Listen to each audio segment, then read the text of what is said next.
Good afternoon and welcome to the Midday News. Here's what we have in the bulletin. US government issues security alert prohibiting its personnel from traveling to section. NIDS bill passed in the lower house. It now heads to the Senate. Reggae boys secure first win in the World Cup qualifiers. I'm Giovanni Dennis and here are the details. The U.S. government has issued a security alert prohibiting its personnel from traveling to sections of Jamaica. The U.S. Embassy in Kingston says the advisory is because of increased shootings and gun-related violence in some communities in recent weeks. Sandy Williams reports. In an advisory posted on its website, the U.S. Embassy says due to the sharp increase in shootings and gun-related violence over the past 2 weeks in Augusta Town, U.S. government personnel are prohibited from traveling to Augusta Town with immediate effect and until further notice. It says U.S. government personnel are also prohibited from traveling to other communities in Kingston and St. Andrew, such as Cassava Peace, between Mountain View Avenue and Hagley Park Road, south of Halfway Tree and Old Hope Roads, Trenchtown, Tivoli Gardens and Arnett Gardens. The list continues with Grand Spen, Standpipe, Duhaney Park, Mountain View Avenue between Deanery Road and Windward Road, Olympic Gardens, Coburn Gardens, Seaview Gardens and Denham Town. The embassy says the approved primary route to the Norman Manley International Airport is South Camp Road to Norman Manley Boulevard. The approved secondary route is Mountain View to Deanery Road to South Camp Road and then Norman Manley Boulevard. Traveling by public buses and driving outside the prescribed areas of Kingston at night are also forbidden. U.S. government officials are not allowed to travel to all of Clarendon except passing through the parish using the T1 and A2 highways. In St. Catherine, the embassy says U.S. government personnel should not travel to Spanish Town, Central Village and areas in Portmore, including Old Brayton, Naggohead, Newland and Waterford. In St. James, travel to communities such as Flanker, Norwood, Glendavon, Paradise Heights, Rose Heights, Canterbury and parts of Mount Salem is prohibited. The embassy is cautioning U.S. government personnel to be aware of their surroundings, use caution when walking or driving at night, do not physically resist any robbery attempt, stay alert in locations frequented by tourists, and review their personal security plans. Sandy Williams, TVJ News. To other news, Prime Minister Andrew Holness is insisting that a national identification database could help the country in its drive to get more people vaccinated against COVID-19. Mr. Holness was speaking in Parliament last evening where the National Identification System NIDS bill was passed. Vashan Brown has more. The law was originally passed in 2017 but was later ruled unconstitutional by the Supreme Court, which took issue with some of the information required by the Act and the mandatory enrollment provision. During the debate last night, Prime Minister Andrew Holness said a national ID system is important, especially in light of the pandemic. The simple act of getting the vaccination, Madam Speaker, you have to wait between 5 and 10 minutes to register. With this, it becomes a simple show of your card. In fact, the process could be seamless because you could envision having a new process of just going in, identifying yourself, swipe of a card, placing of a fingerprint, and there you are. Your information is brought up. He says the lack of proper identification is a significant barrier for thousands of Jamaicans. The Ministry of Finance and Public Service reported that roughly 35,000 Jamaicans did not collect their COVID-19 grants due to lack of legal identification. 35,000. According to the Caribbean Policy Research Institute, CAPRI, an estimated 200,000 needy Jamaicans do not have proof of legal identity. That, he says, prevents people from accessing support from the government. It's why he argues that the national identification system is needed. A joint select committee of Parliament reviewed the bill. Justice Minister Delroy Chuck says the deliberations strengthened and improved the bill. When it starts to come into operation, Madam Speaker, I have no doubt that even though it is discretionary, the trust and confidence that will be reposed in this bill and this national identification number, that I have no doubt that most, if not all Jamaicans, will accept the NIN and the card, the NIC, as the gold standard for identification. The bill will now proceed to the Senate. Vashon Brown, TVJ News. The Pan American Health Organization is to accelerate vaccine delivery to countries most in need of supplies. These countries include Jamaica, St. Lucia, St. Vincent and the Grenadines, Haiti, Guatemala and Nicaragua, who are lagging behind. Shamela Pullen reports. Director of the Pan American Health Organization, Dr. Carissa Etienne, says while the overall vaccination rate in Latin America and the Caribbean currently stands at 39%, in far too many places, coverage is much lower. In order to meet the 40% target set out by the World Health Organization before the end of the year, Dr. Etienne says these countries will be given priority. 6 countries in our region have yet to reach 20% of their populations. These are Jamaica, St. Lucia, St. Vincent and the Grenadines, and Haiti in the Caribbean, and Guatemala and Nicaragua in Central America. Across all these countries, vaccine availability due to unequal distribution of doses has been a central challenge. But many of these countries are facing their own unique barriers. In Jamaica, supply delays have gotten in the way. As such, she says PAHO is now working to accelerate vaccine deliveries to the region.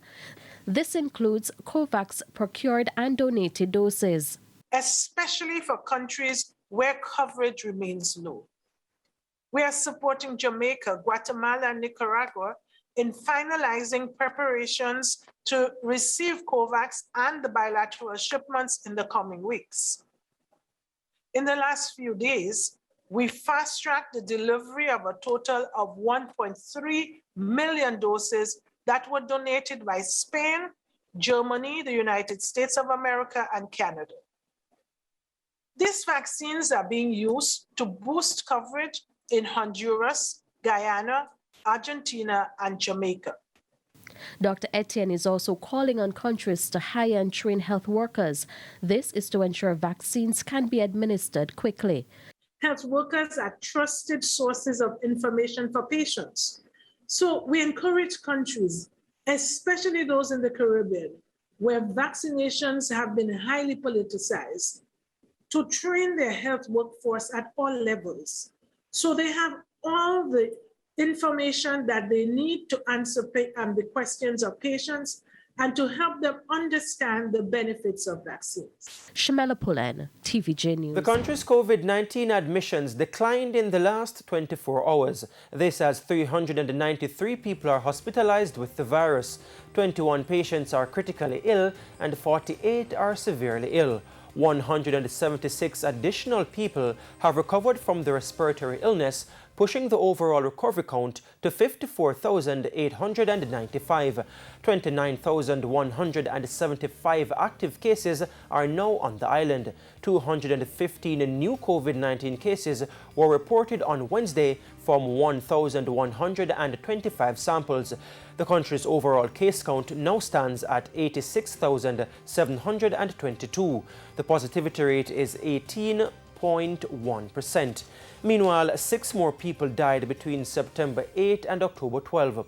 The death toll is 2,059. 1 death is under investigation. And it's now time for a break here on the Midday News, but please stay with us. We'll have much more when we return. Welcome back. We're continuing the news. Motorists and residents can now breathe a sigh of relief following a recent debushing exercise along the Rivers Due Main Road in Rio Grande, Portland. As Sandy Williams reports, the exercise is part of efforts to prevent loss of lives in the area. 14 years ago, the infamous market truck crash in Portland, which claimed 14 lives, took place in this area along Rivers Due in Rio Grande. In recent years, overgrown bushes have seemingly taken over the road. Even though it's still not clear what caused the truck to overturn into the Rio Grande River, residents lament that the state of the road could cause a similar accident. Already, several people have escaped death. Accident happened several times here because the road is close. The bush grew up in the road, so you can see where the bush corner is different from the gully. So it causes a lot of accidents. But our next vehicle I come and me come down and me blow and me go. Me still have to reverse, and space is there. You understand? Space is there, but me have to reverse to see which part me no whole heap of bush in the way me can see the road properly. Because me no want to reverse and then down in a gully. You understand? Because the road wide and way look. I just whole heap of bush in the road. Councillor for the Fellowship Division in which Riversdew falls, Colin Bell, claims the local authorities were advised about the matter, but nothing was done. I tried my best to push the authorities to get it done, putting stuff on social media. No action was taken. So here we are this morning doing it ourselves because somebody have to do it. There was a one-lane traffic, you know. I know the traffic can move frequency. Can pass each other without even stop and make a next one go through. I'm really glad this take place right now because trust me, me have to do all kind of something when we reach around on this side. Me have to peep round. Me have to blow on because me not see nothing, just a little track where like foot figure. You understand? In time and next week I come, me have to look good and barely see him through the bush. You understand? Very dangerous. Right now this is a very good job. Sandy Williams, TVJ News. Residents in Brixton Hill, Mocha Clarendon are this afternoon calling for the relevant authorities to address a long-standing road issue. They say for years the road from Shekels to Mocha has not been debushed. This, they say, has resulted in several incidents. Man lick man when he look in mirror drop a ground, man not tap again. Time I say man come over upon him, but another man come over upon him. I bush growth na road. He says a school in close proximity, the community members have had to take matters into their own hands. So we should have even a couple chair in a sidewalk for take the walk. Nothing not going to progress now in Amoko. A big progress there, but the people that we get for man over we. Not doing nothing. And when contacted, Communication and Customer Services Manager at the NWA, Stephen Shaw, says the overgrowth of bushes is a result of the recent rains. He says the agency is awaiting funding to carry out debushing activities. And the National Works Agency says critical drainage work in a section of Manchester has stopped due to a lack of funding. Residents in Oxford District have been complaining that water from the Spring Hill community, a neighbouring community, is settling on their property. Evelyn Blake says the situation is getting worse and is causing erosion. She says it has also become a mosquito breeding site. I take pictures, I take it to the National Work Agency in Mandeville, like about 8 months ago, and I haven't heard anything from them. I am just tired and I need help. Mosquito killing me. I have children in the yard from 1 to 7, and it's like, see the water? I'm so tired. I need help. Oh God, I need help. I'm tired. She says some residents have started their own remedial work. I think they built it halfway, and the lady beside my neighbor said she can't wait on them no longer, so she started to build hers. But I don't have the money. I'm not working. My husband is sick. I can't do that, and mine is too much. I can't afford to do it right now. The river is close by. Yes, and the pit is close. The pit is bursting, and if the pit bursts, you go in the river. One of the people them who have to maintain, who have to depend on the river for water to drink or to wash or to do whatever. Now, when contacted, Communication Manager and Customer Services Manager at the NWA, Stephen Shaw, said the agency has already started remedial work. However, it's awaiting more funds to complete it. And it's now time for the Business Minute with O'Shane Masters. Mayberry Jamaican Equities recorded net profit of $78 million for the July to September quarter. That was a decline from the $87 million profit earned during the corresponding period in 2020. Net revenues for the period amounted to $120.7 million, an $11 million decline from last year. Mayberry says the performance was as a result of reduced unrealized gains on investments. The International Monetary Fund, the IMF, says it expects headline inflation to return to pre-COVID-19 levels by next year.